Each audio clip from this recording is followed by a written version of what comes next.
जी, मैं तुहाडा अपना वीरा मियाँ सैफ रहमान। वीडियो अच्छी लगे तो लाइक शेयर जरूर करें। वीडियो पाइए वैस वास्ते सऊदी अरब वास्ते मियाँ साहब की कहते हैं कि यार अपने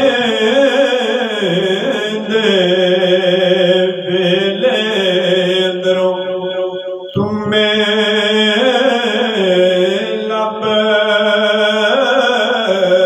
लब खाइए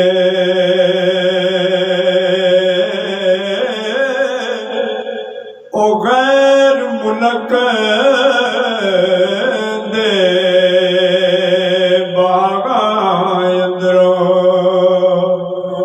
कदे मेवे खान न जाइए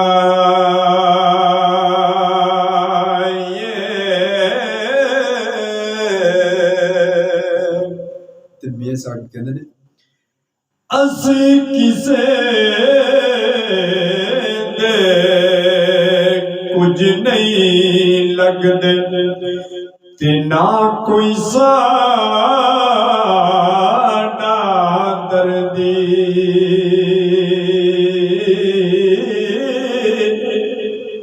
वतनों कड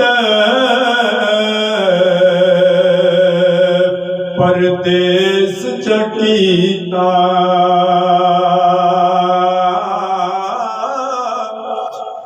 ए मौला